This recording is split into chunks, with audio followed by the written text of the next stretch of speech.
두태운 검은 구름이 무한예술학원을 완전히 뒤덮었고 하늘은 어둡고 고요했다. 마치 거대한 소용돌이가 학원 전체를 집어삼킨 듯했다. 야간 당직실에서 근무하던 노인은 램프를 켜고 얇은 외투를 걸쳤다. 새카만 하늘을 바라보며 그는 손으로 눈을 비볐다. 그러고는 손전등을 들어 하늘을 비췄다. 아이고, 노인은 두려움에 찬 눈빛으로 소리쳤다. 뭔가에 겁을 먹은 듯한 표정이었다. 한참 뒤에야 진정하며 중얼거렸다. 밤이 어둡고 바람이 거세. 피가 하늘을 덮었으니 분명히 흉조가 있다. 10월 초였지만 바람은 차갑고 뼈를 내는 듯했다. 학원 전체가 갑자기 황량해져 마치 버려진 고대 도시 같았다. 몇 마리의 까마귀가 하늘을 날아 예술학원 건물의 시계 위에 앉았다. 그들의 울음소리는 공포와 불안, 무력감과 붕괴를 담은 듯 울려 퍼졌다. 까마귀들은 학원 건물 꼭대기에 서서 기묘한 눈빛으로 캠퍼스 구석구석을 관찰하며 죽음의 기운을 퍼뜨렸다. 그들의 시선은 여학생 기숙사 41호를 똑바로 향했다. 방 안에서 동소매는 추위 때문에 잠을 이루지 못했다. 그녀는 이불을 걷고 일어났다. 이때 방에 있던 다른 여학생들은 모두 깊이 잠들어 있었다. 동소매는 다른 친구들을 깨우지 않으려 조심스럽게 움직였다. 이제 달이 몇 월인데 이렇게 추워 비가 올 건가? 동소매는 두 팔로 몸을 감싸며 천천히 기숙사 발코니 유리문으로 다가갔다. 유리문을 열자마자 갑자기 악기 소리가 들렸다. 딩딩동동 틀림없이 고금, 구친의 소리였다. 공연학과에서 뛰어난 학생인 동소매는 고금 연주가 필수 과목이라 익숙했다. 매년 저녁 공연에서 고금을 연주했기 때문에 그녀는 이 소리에 낯설지 않았다. 하지만 이런 깊은 밤에 누가 고금을 연주하고 있는 걸까? 음색은 슬프고 마치 샘물 흐르는 소리 같았다. 또 여인들이 속삭이는 듯했으며 멀리서 가까이로 퍼져 동소매의 귀에 곧장 들어왔다. 소름이 끼쳤다. 동소매는 머리가 차갑게 얼어붙는 느낌에 소리쳤다. 누구야? 아무도 대답하지 않았다. 주변은 완전히 고요했고 기숙사 안에는 차가운 바람 소리만 윙윙 울렸다. 악기 소리도 사라졌다. 뭐지, 내가 잘못 들었나? 너무 피곤해서 그런가? 동소매가 다시 잠을 자려고 돌아섰을 때 소리가 다시 울렸다. 연속적이고 점점 다급해졌다. 마치 발코니에 고금이 놓여있고 누군가가 현을 뜯는 듯 했다. 고금 소리가 끊임없이 울렸다. 딩딩동동 딩딩동동 동동동동 딩딩딩딩 딩딩동동. 동소매는 온몸이 뼛속까지 얼어붙는 듯했고 신경이 얼어붙은 듯했다. 기숙사 안의 풍경이 물결처럼 일렁이며 왜곡되었다. 마치 거대한 그림이 늘어진 것 같았다. 소리는 여전히 이어졌고 자석처럼 그녀를 끌어당겼다. 하지만 그녀는 감히 돌아보지 못했다. 돌아보면 돌이킬 수 없는 소용돌이 속으로 빨려 들어갈 것 같은 공포가 밀려왔다. 그녀는 눈을 감고 고개를 흔들며 악몽에서 깨어나려 애썼다. 이 불길한 운명에서 벗어나고 싶었다. 그때 고금 소리를 깨뜨리는 목소리가 들렸다. 소매, 왜 발코니에 서 있어? 방으로 돌아와. 거기 추워. 동소매는 분명히 기숙사 동료인 허설의 목소리임을 알아들었다. 구원받은 듯한 느낌에 눈을 떴다. 그러나 눈앞에는 피투성이의 형체가 서 있었다. 기숙사 제복을 입고 있었지만 얼굴은 끔찍했다. 썩은 상처로 가득하고 한쪽 눈은 얼굴 밖으로 튀어나와 있었으며 입은 비뚤어지고 갈라져 있었다. 그런데도 목소리는 또렷했다. 소매, 왜 거기 멍하니 서 있어? 동소매는 비명을 지르며 발코니 쪽으로 몸을 돌렸다. 그 순간 그녀는 귀신에 홀린 듯 했다. 황상, 소첩을 용서해주세요. 동소매는 고개를 기울이고 눈물로 가득한 눈으로 발코니의 캄캄한 어둠을 응시했다. 그녀는 미소를 지으며 어둠을 바라보며 웃었다. 황상, 소첩은 준비가 되었습니다. 동소매는 발코니의 돌 난간 위로 올라섰다. 바람이 그녀의 아름다운 얼굴을 스쳤다. 먹물 같은 밤 속에서도 그녀의 아름다움은 사람을 매혹시킬 만큼 빛났다. 공연학과의 이런 뛰어난 외모의 학생은 시간이 더 있었다면 분명 많은 이들의 사랑을 받는 별이 되었을 것이다. 하지만 그녀의 아름다움은 오늘 밤으로 끝났다. 허설은 앞에 서서 막으려 했지만 그녀의 목소리는 동소매에게 다른 세계에서 들리는 듯했다. 그녀의 기묘한 행동과 이상한 말을 막을 수 없었다. 동소매는 하얀 피부를 쓸며 까르르 웃었다. 황상, 소첩이 아름답지 않나요? 동소매는 단추를 하나씩 풀었다. 그녀의 옷은 뱀의 비늘처럼 벗겨졌다. 역겹다. 동소매는 달콤한 표정으로 난간을 향해 몸을 던졌다. 쾅 소리와 함께 동소매는 땅으로 떨어졌다. 몸은 산산조각 났고 피가 주변 땅을 붉게 물들였다. 하지만 그녀의 얼굴은 여전히 미소를 띠고 있었다.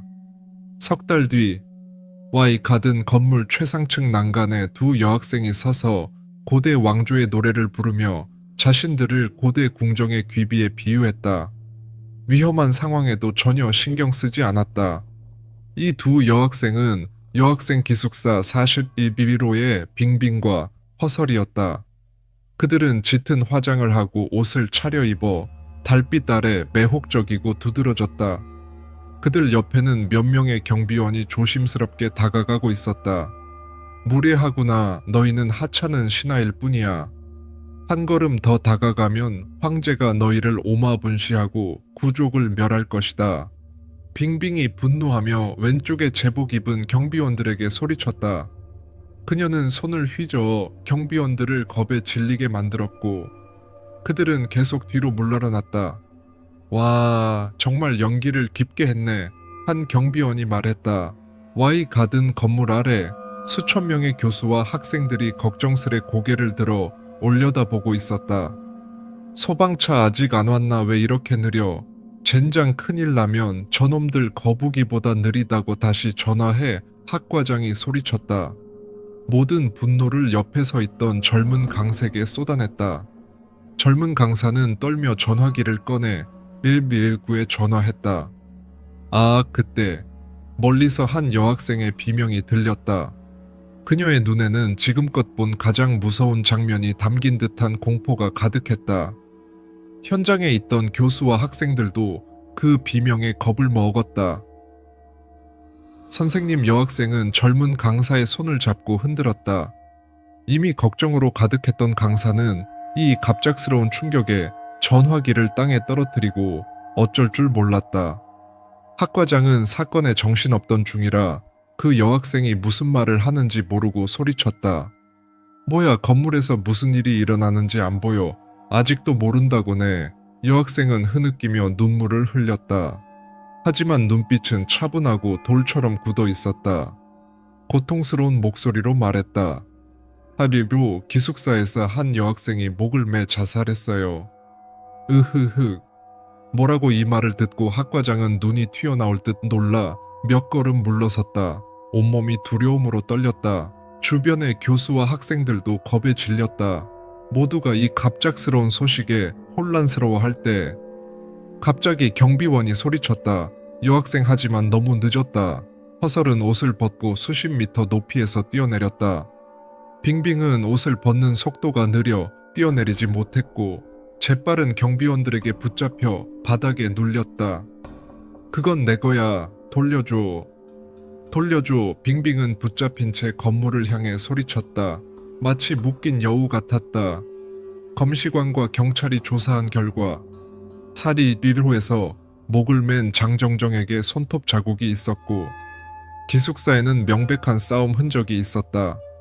밧줄에 남은 손가락 흔적을 바탕으로 최종 결론은 장정정이 같은 기숙사 여학생 2명에게 악의적으로 살해당했다는 것이었다. 허설은 건물에서 뛰어내려 자살했고 빙빙은 정신 혼란 상태에 빠졌다. 그들의 죽음은 풀리지 않는 미스터리가 되었고 시간이 지나며 Y 가든 예술학원의 초자연적 현상으로 전해졌다. 허설이 뛰어내리는 장면을 많은 이들이 목격했고 동소매가 난간에서 떨어진 이미지가 소셜미디어에 널리 퍼졌다. 그래서 많은 학생들은 차반이 이빌회 악귀가 있어 여학생들을 홀려 자살하거나 서로 죽이게 한다고 믿었다.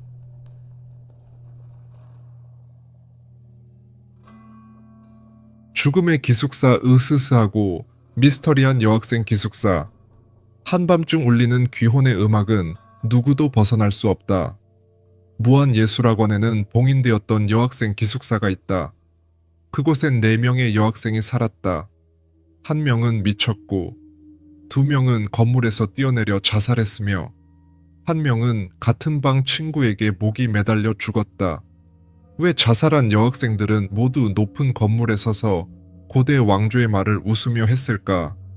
황상, 신첩이 왔습니다. 왜 목을 매다니는 미소를 지으며 죽었을까? 그들의 죽음 후 공통점은 모두 미소를 띠고 있었다는 것. 정말 자살이었을까? 살해당한 걸까? 아니면 악귀나 사악한 영혼의 존재 때문일까? 4년 뒤 봉인되었던 그 방이 다시 열렸다. 신입생 판만이 그 방에 입주한 첫날 밤 수많은 기묘하고 무서운 일들을 겪었다. 이후 운명의 소용돌이가 그녀에게 열렸고 앞으로의 날들에서 그녀는 룸메이트들과 함께 끔찍한 달밤을 보내게 될 것이다. 제3장 죽음의 기숙사 1 할아버지, 매일 밤 집안에서 발소리가 오가는 소리가 들려요. 호기심에 문틈으로 봤어요. 누굴 봤니? 까만 어둠뿐이에요. 아무것도 못 봤어요. 소만. 어떤 건 눈으로 볼 수 없어. 마음으로 봐야 해. 그것을 찾으면 따라가렴. 소만 무서워요. 싫어요. 하하. 착해라. 소만. 이것은 판만만이 기억하는 할아버지와의 마지막 대화였다. 그 대화 후 할아버지는 다음날 아무 말 없이 세상을 떠났다. 판만만의 어린 시절은 오랫동안 어둠으로 덮였다. 그녀에게 할아버지는 첫 번째 스승이었다. 그가 가르친 많은 것들은 깊은 의미를 담고 있었다. 회상할 때마다 새로운 깨달음을 얻었다. 할아버지가 세상을 떠난 후 집안 사정이 급격히 나빠졌다. 먼저 회사가 파산했고 어머니가 아버지를 위해 공정함을 되찾으려 했던 소송도 실패했다. 빚이 집안을 짓누르자 아버지는 갑작스럽게 원인 모를 죽음을 맞았다. 하지만 가족은 보험사로부터 큰 보험금을 받았다. 아마도 아버지가 어머니와 그녀에게 남긴 마지막 선물이었을 것이다. 그 후 행복했던 가정은 무너졌고 가까운 친구와 친척들도 그들을 멀리했다. 판만은 그림을 사랑했다. 과거의 아름다운 추억을 간직하고 싶었기 때문에 예술학교 미술학과에 지원했다. 어머니는 그 사건 후 변호사를 그만두고 작은 카페와 가게를 열어 점차 생활을 안정시켰다. 오늘 정고. 판만은 몇 시간 동안 버스를 타고 오랫동안 꿈꿔왔던 학교에 도착했다. 입학 마지막 날이라 조금 늦었지만 그녀에게는 완벽한 타이밍이었다. 분비는 인파를 좋아하지 않았기 때문이다. 경비원에게 교무실 위치를 물은 후 판만은 하늘을 올려다보며 수업이 시작됐을까봐 서둘러 짐을 끌고 교무실로 갔다. 미술학과 교무실은 정보관 2층에 있었다. 1층에 짐 보관소가 있어 판만은 짐을 거기에 두고 재빨리 2층으로 올라갔다. 2층에 도착하자 교무실 앞에 여학생들이 모여 있었다. 어떤 이는 입을 가리고 웃었고 어떤 이는 발끝으로 안을 엿봤으며 몇몇은 손을 꼭 쥐고 귀여운 표정을 짓고 있었다. 이미 오후였는데 왜 이 여학생들은 밥을 먹으러 가지 않고 여기 모인 걸까? 교무실에 식당보다 더 매력적인 게 있나? 판만은 다가가 멍하니 서 있는 여학생의 어깨를 두드리며 물었다. 저기요, 미술학과 선생님이 이 교무실에 계신가요? 뭐라고? 미술학과 선생님이라는 말에 그 여학생의 눈이 반짝였다. 눈을 동그랗게 뜨며 예쁘게 빛났다. 하지만 다음 행동은 판만을 놀라게 했다. 여학생은 판만의 손을 잡으며 볼이 살짝 붉어졌다. 너 미술학과 신입생이야. 방자호 선생님 찾는 거야. 뭐 방 선생님 이 이름을 듣자. 다른 여학생들도 최면에 걸린 듯 흥분하며 판만을 둘러쌌다. 너 미술학과 신입생이야. 방 선생님한테 등록하러 온 거지. 와, 부럽다. 방자호 선생님한테 지도받는다니. 나도 미술학과로 전과하고 싶어. 으흑. 이렇게 잘생긴 방 선생님이 있는 줄 알았으면 연기학과 안 갔을 텐데. 판만은 놀랐다. 방자호 선생님이 이렇게까지 학생들에게 인기라니. 이 여학생들은 미술학과가 아니라 다른 학과 출신이었다. 경비원에게 미술학과 교무실을 물었을 때 그가 주저없이 위치를 읊었던 게 이상하지 않았다. 곧 만날 이 선생님은 학교에서 특별한 영향력을 가진 게 분명했다. 판만도 호기심이 생겼다. 너 신입생이니까 교무실 들어가도 돼. 한 여학생이 신나게 말했다. 판만이 당황하고 있을 때 앞쪽에 길이 열렸다. 수십 개의 손이 그녀의 등을 가볍게 밀어 교무실 안으로 떠밀었다. 결국 그녀는 서류를 보고 있는 남자 앞에 서게 되었다. 교무실에는 같은 학과에 다른 선생님 5명이 있었다. 군중이 들어오자 남녀 선생님 모두 질투를 감추지 못했다. 남자 선생님들은 방자호를, 여자 선생님들은 대담하게 접근하는 예쁜 여학생들을 질투했다. 방자호는 신입생 정보를 검토하다가 여학생들 무리를 느끼고는 무력하게 고개를 저었다. 한마디 꾸짖으려 했지만 고개를 들자마자 멈칫했다. 손에 든 펜이 무의식적으로 책상에 떨어졌다. 판만은 처음으로 방자호의 얼굴을 보고 놀랐다. 두 사람의 눈이 마주쳤고 한참 동안 말이 없었다. 마루대 이젠 도코카데 아왔다요나 강깨닫다가 낮에 손나 친숙함이 느껴지는지 알 수 없었다. 꿈에서 만난 걸까? 전생의 인연일까? 판만은 어릴 때부터 사람 얼굴을 잘 기억했다. 고등학교 시절엔 한 번 만난 사람의 얼굴을 정확히 그릴 수 있었다. 그런데 이 젊고 잘생긴 선생님은 분명 처음 만났는데 왜 이렇게 오랫동안 알고 지낸 듯한 친숙함이 느껴지는 걸까? 그는 누구일까? 두 사람이 말없이 서로를 바라보자 옆에 있던 여학생이 참지 못하고 말했다. 방 선생님, 두 분 아는 사이예요. 아는 사이. 이 말을 들은 다른 여학생들의 표정이 변했다. 판만을 적대시하는 눈빛이었다. 판만은 생각에서 깨어나 수십 개의 눈이 자신을 뚫어져라 보는 걸 느끼고 소름이 끼쳤다. 급히 설명했다. 이 여학생들에게 적으로 찍히면 좋을 게 없었다. 심하면 이 학교에서 공부 못할 수도 있었다. 특히 이 명문 예술학교에서 연기학과 학생들에게 표적이 된다면 큰일이었다. 저 왔어요. 방자호는 판만을 보며 처음에 무표정한 얼굴이 갑자기 부드러워졌다. 이는 판만 뒤에 있던 여학생들의 눈을 벗어나지 못했다. 저 등록하러 왔어요. 판만은 등골이 서늘했다. 언제든 큰 폭풍이 몰아칠 것 같았다서 급히 말했다. 처음 뵙겠습니다. 방 선생님. 저는 미술학과 신입생 판만이에요. 오늘 등록하러 왔는데 좀 늦었어요. 죄송합니다. 당황한 가운데 판만은 합리적인 설명을 찾아냈다. 방 선생님과 아는 사이라는 의심을 풀고 주변 여학생들의 경계심을 줄였다. 일이 끝났다고 생각했지만 방자호의 다음 말이 그녀를 무너뜨릴 듯했다.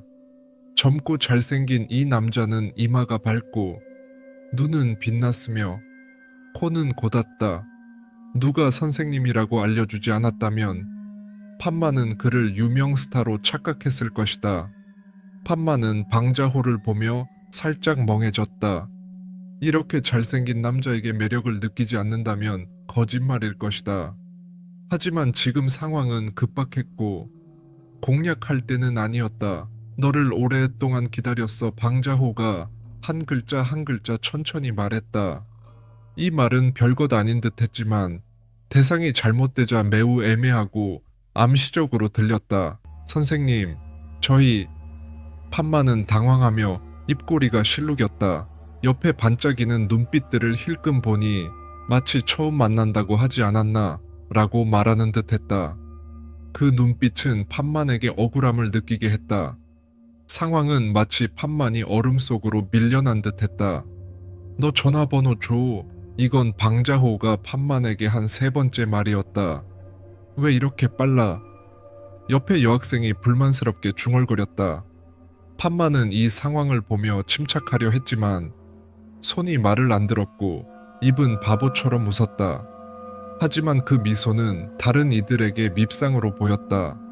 마치 공주가 되려는 듯한 웃음 같았다. 몇몇 여학생들은 증오의 눈빛으로 입술을 깨물고 눈썹을 찌푸리며 판만을 노려봤다. 한 달 전 방자호는 고급차를 몰고 이 예술학교에 와서 온 학교의 주목을 받았다. 부유함 때문이 아니라 그의 업적 때문이었다. 21세기 천재 화가로 불리는 방자호는 불과 23세의 이 작은 학교의 미술 선생님이 되었다. 기자들은 즉시 몰려들어 보도했고 그의 이름은 이제 모두가 아는 핫 서치 키워드가 되었다. 가장 이상한 점은 그의 가문에 대한 정보가 전혀 없었다. 심지어 경찰도 그가 화가로 유명해진 이후에 정보만 알았다. 그의 신비로움이 돋보였다. 잘생기고 젊고 재능 있는 그는 이 예쁜 여학생들로 가득한 학교에서 더욱 사랑받았다. 이 학교에 오는 모두는 성공을 꿈꿨다. 특히 연기학과 여학생들은 이런 인물을 보물로 여겼다. 곁에 붙어 있으면 언젠가 그의 눈에 띄어 봉황이 될 꿈을 꿨다. 하지만 여학생들의 뜻대로 되지 않았다. 판만이라는 양귀비 같은 인물이 나타나 이 후궁을 완전히 혼란스럽게 했다. 지금 판만은 한 걸음씩 전략을 세울 수밖에 없었다. 상대의 힘 앞에서 혼란스러워할 수 없었다. 전화번호일 뿐이다. 선생님이 학생의 안전을 걱정해 연락처를 남기는 건 큰일이 아니잖아. 왜 저를 저렇게 쳐다보는 거지? 판만은 속으로 괴로워했다. 오늘 잘못된 문에 들어왔다고 느꼈다. 급히 전화번호를 말하며 빨리 벗어나고 싶었다. 15899. 방자호는 천천히 전화기를 꺼내 판만의 번호를 저장했다. 이름만. 만이라는 이름은 방자호가 모든 여학생들, 심지어 판만 앞에서 저장한 이름이었다. 분위기는 즉시 팽팽해졌고 전쟁이 시작될 것 같았다. 판만은 19년 동안 동행한 자신의 이름을 보며 울고 싶었다. 이름을 바꾸고 성형수술을 하고 학교를 옮기고 싶었다. 판만은 평소 군중을 피했지만 지금은 군중이 그녀를 둘러쌌다. 정말 운이 없었다. 장군이 될 뻔했다. 전화기 좀 빌려줘. 방자호가 판만에게 손을 내밀었다. 판만은 어찌할 바를 몰랐다. 하지만 지금은 저항할 힘이 없었다. 손이 제멋대로 은빛 전화기를 가방에서 꺼내 방자호에게 건넸다. 방자호는 진지한 표정으로 전화기를 받고 5분 동안 생각에 잠겼다. 마치 중요한 결정을 내리는 듯 했다. 주변 여학생들은 판만을 포함해 실험실 쥐처럼 그를 쳐다봤다. 방자호의 목구멍에서 나온 유일한 소리였다. 그러고는 빠르게 은빛 전화기 화면을 터치했다. 전화번호 입력 1655585. 이름 저장 후. 구경꾼들은 어안이 벙벙했고 판만은 즉시 돌이 되었다. 옆에 작은 여학생이 입술을 깨물며 속삭였다. 너 너무 잔인해. 다른 여학생들은 무서운 눈빛으로 쳐다봤다. 눈빛이 사람을 죽일 수 있다면 판만은 살아남지 못했을 것이다. 죽고 싶은 기분이었다. 이런 큰일을 겪었으니 앞으로 어떻게 살아갈까? 지금 판만은 빨리 절차를 마치고 이 교무실을 벗어나고 싶었다. 숨이 막힐 것 같았다. 선생님, 기숙사에 일찍 가서 정리하고 싶어요. 이제 학비 납부하는 거죠. 판만은 마지막 말을 모기 소리처럼 속삭였다. 옆에 여학생들을 화나게 할까봐였다. 젊고 잘생긴 이 남자는 12~13살처럼 보였지만 드물게 재능 있는 사람이었다. 하지만 그녀의 작은 방은 그를 담을 수 없었다. 그가 빨리 이 고난에서 벗어나게 해주길 바랐다. 방자호는 깨어난 듯 고개를 끄덕이고 전화기를 돌려줬다. 학비 납부 과정은 더는 어색하지 않았다. 판만은 납부를 마치고 안도하며 물었다. 선생님, 제가 배정된 기숙사 방을 알려주실 수 있나요? 이때 방자호는 손에 든 서류를 넘기다 미술학과 기숙사방이 다 찼음을 알게 되었다. 그는 난처해졌다.